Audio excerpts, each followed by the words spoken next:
Hi guys, welcome to Momento Studies YouTube channel. So I hope आपकी class 12th की legal studies में की preparation में हमारा चैनल आपको बेनिफिट कर रहा है और अगर आपको कर रहा है तो आज की वीडियो और भी ज़्यादा स्पेशल है बिकॉज आज की वीडियो में मैं डिस्कस करूँगी कि आप फुल मार्क्स की तरफ कैसे टारगेट कर सकते हैं और कैसे आप फुल मार्क्स ला सकते हैं लीगल स्टडीज़ के क्लास 12th के सब्जेक्ट में. So first of all, let me tell you guys, legal studies is a easy subject and compared to class 11th, class 12th का syllabus quite easy है. ये तो आप सभी ने देखा ही होगा.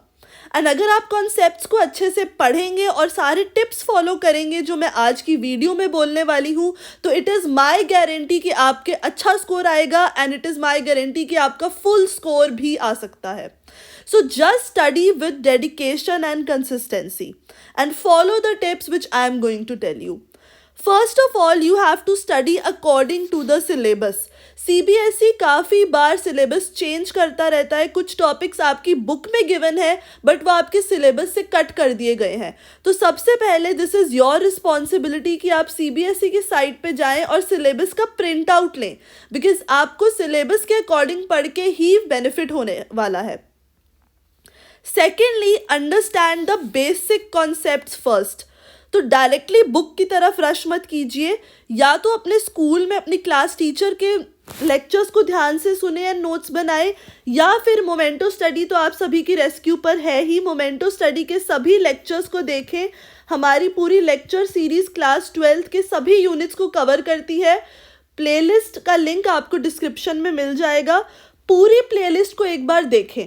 अगर आप यूनिट 1 को पढ़ने बैठे हैं तो पहले यूनिट 1 की वीडियो को वॉच करें, बेसिक कॉन्सेप्ट्स को अपने माइंड में बिठाएं, उसके बाद बुक की तरफ जाएं.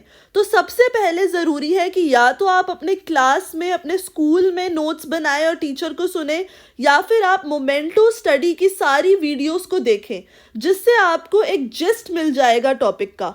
Once you have done that आप चैप्टर वाइज भी कर सकते हैं कि पहले यूनिट 1 की वीडियो देखी, फिर यूनिट 1 की बुक पढ़ी, क्वेश्चन सॉल्व करें, then you move to the other unit. तो यूनिट बाय यूनिट आप ऐसा करें. सबसे पहले वीडियो से या क्लास से कॉन्सेप्ट्स को समझें. एक बार आपको बेसिक आइडिया लग जाए उसके बाद next step should be to read the book. देखो, नोट्स और क्लासेस से आपको बेसिक 6 मार्क्स, 5 मार्क्स, 4 मार्क्स के क्वेश्चंस का आइडिया लग जाता है. बट अगर आपको फुल स्कोर लाना है तो आपको 1 मार्कर्स भी अटेम्प्ट करके आने हैं एंड 1 मार्कर्स का आपको आइडिया कंप्लीटली तब लगेगा जब आप बुक को थॉरो रीड करेंगे. सो बुक को अच्छे से रीड करें. पहले अगर आपने कॉन्सेप्ट समझे होंगे वीडियो से तभी आपको बुक समझनी ईजी लगेगी. तो वीडियो देखें फिर बुक पर आए, बुक को अच्छे से समझें, बुक में अंडरलाइन करें 1 मार्कर पॉइंट्स एंड उसके बाद जो मोमेंटो स्टडी के चैनल पर नोट्स अवेलेबल हैं उन नोट्स को अच्छे से मेमोराइज करें. उन नोट्स में वो खुद से मैंने नोट्स ड्राफ्ट किए हैं. टू द पॉइंट वो नोट्स हैं. अगर आप उन नोट्स को अच्छे से मेमोराइज करेंगे तो आई एम वेरी श्योर कि आपके लॉन्ग आंसर वाले जो क्वेश्चंस होते हैं वो एकदम से क्विकली आपको आंसर कर पाएंगे आप एग्जाम में. So memorising the notes is very important and momento study का एंडेवर रहता है कि हम आप सभी को नोट्स बहुत ही मिनिमल कॉस्ट में प्रोवाइड करें. So you can purchase these notes from us जो मैं अपनी वीडियोस में यूज़ करती हूँ और रेफ़र करती हूँ and you can also see the reviews on our Instagram page. वहाँ पर भी काफ़ी बच्चों ने मुझे रिव्यू दिया है कि just after studying my notes उनके एग्ज़ाम्स कितने अच्छे गए. सो या तो बुक पढ़ें, डिटेल में पढ़ें या मेरे नोट्स को अच्छे से मेमोराइज करें. This is the third step. Once you have done this, next comes the NCERT questions. मैं हर वीडियो में बोलती हूँ कि NCERT क्वेश्चंस को सॉल्व करना, प्रैक्टिस करना बहुत ही इम्पॉर्टेंट है बिकॉज आप कई बार सैम्पल पेपर्स में, प्रीवियस ईयर पेपर्स में देखोगे कि डायरेक्टली NCERT के क्वेश्चंस उठा के डाले होते हैं. तो instead of going to any other material आप सीधा NCERT की बुक को पढ़ें और उसके बाद NCERT के क्वेश्चंस को सॉल्व करें. आई डू नॉट रिकमेंड कि आप एक्स्ट्रा बुक्स की तरफ भागें.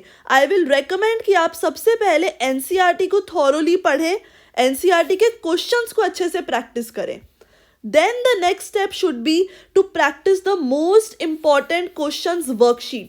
ये वर्कशीट मैंने प्रीवियस ईयर के पैटर्न्स पर और मोस्ट रिपीटेड क्वेश्चंस को देखते हुए बनाई है, और ये वर्कशीट्स में almost every aspect of every unit covered है. तो अगर आप ये सिर्फ वर्कशीट सॉल्व कर लेंगे अच्छे से, तो आई एम वेरी श्योर कि आपके अच्छे मार्क्स आएंगे. And you can purchase these worksheets from the memento study account on Instagram, या फिर आप जीमेल के थ्रू भी हमसे ये परचेज कर सकते हैं. These worksheets are drafted and designed by me, and ये बहुत ही हॉलिस्टिकली डिज़ाइन की गई है, और इसमें एक एक क्वेश्चन कवर्ड है जो प्रीवियस ईयर्स में कभी ना कभी आया है और जिसके चांसेस है फ्यूचर में आने के. सो ये वर्कशीट आपको बहुत अच्छे से प्रैक्टिस करनी है. मैनी ऑफ माई स्टूडेंट्स जो मुझसे लाइव क्लासेस भी लेते हैं, इनरोल करते हैं, उनको भी मैं इन्हीं वर्कशीट्स में से सॉल्व करवाती हूँ, एंड हर चैप्टर का हर एक एस्पेक्ट क्लियर हो जाता है इन वर्कशीट्स को सॉल्व करके. Once you have done this, the last step should be to solve the past year papers and your pre-board papers जो आपके स्कूल के टीचर्स ने डिज़ाइन किए हैं. This is the final step. Give yourself 3 hours, बैठो आराम से, past year papers को completely लिख के सॉल्व करो. प्री बोर्ड ज़रूर अटेम्प्ट करो स्कूल के, उनको completely सॉल्व करो. Once you get the answers from school, उनको एनालाइज करो. Analysing is very important. Analyse करो कि कहाँ पे आपके मिस्टेक्स हैं, कहाँ पे आपके ड्रॉबैक्स हैं, और कहाँ पे आप लैक कर रहे हो. ट्रस्ट मी गाइज, अगर आप ये 6 स्टेप्स को फॉलो करोगे अच्छे से, तो देर आर नो चांसेस कि आपका अच्छा स्कोर ना आ पाए. फाइनली जो एक और टॉपिक मैंने डिस्कस करना है वो है प्रेजेंटेशन ऑफ द आंसर्स. अब प्रेजेंटेशन ऑफ द आंसर्स भी मैटर करता है सीबीएसई बोर्ड एग्जाम्स में.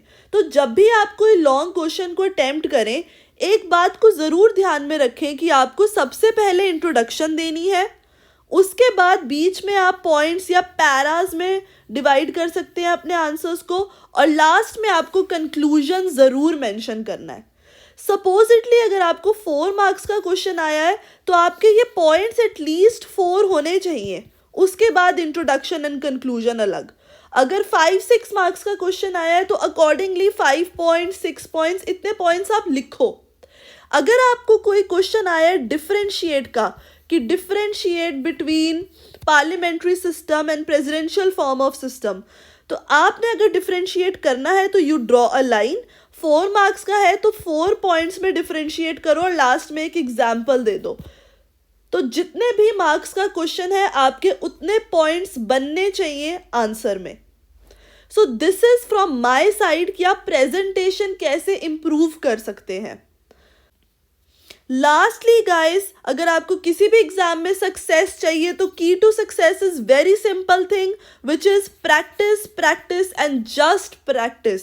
जितनी ज़्यादा वर्कशीट्स को आप सॉल्व करेंगे, जितने ज़्यादा क्वेश्चंस को आप अटेम्प्ट करेंगे, उतना आपको पता चलता जाएगा कि पैटर्न क्या है सीबीएसई का.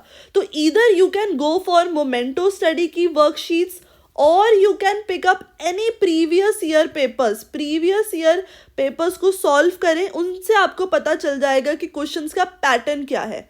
बिकॉज बुक से आपको सिर्फ थ्योरी पता चलेगी, बट सीबीएसई में आप देखना, थ्योरी के बेस्ड पर प्रैक्टिकल लाइव एग्जाम्पल्स और सिचुएशन बेस्ड क्वेश्चंस भी बहुत आते हैं.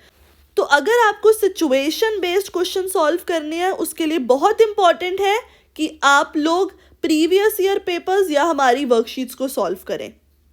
मोमेंटो स्टडी के पेज पे आपको नोट्स मिल जाएंगे, एनसीईआरटी के आंसर्स मिल जाएंगे, वर्कशीट्स मिल जाएंगी, और सैम्पल पेपर्स भी मिल जाएंगे. So you can buy any material from us. Do not get bothered कि आपको एक्स्ट्रा मटेरियल परचेज करना है मार्केट से. Just focus on the things which I have told you. And then of course practice and consistency is the key. रोज़ practice करें, रोज़ at least half an hour से 1 our आप लीगल स्टडीज़ को दें, सॉल्व करें क्वेश्चंस को, प्रैक्टिस करें. And my wishes are with you guys. I really wish कि जितने भी मेरे स्टूडेंट्स हैं वो बहुत ही अच्छे नंबर से एग्ज़ाम में पास हो, एंड वो लीगल स्टडीज़ में फुल स्कोर लेके आए. All the best to you guys. If you have any doubt, you can contact me on my page. And from my side, that's all for today. All the best. Do well. Make yourself and your parents proud. Bye-bye.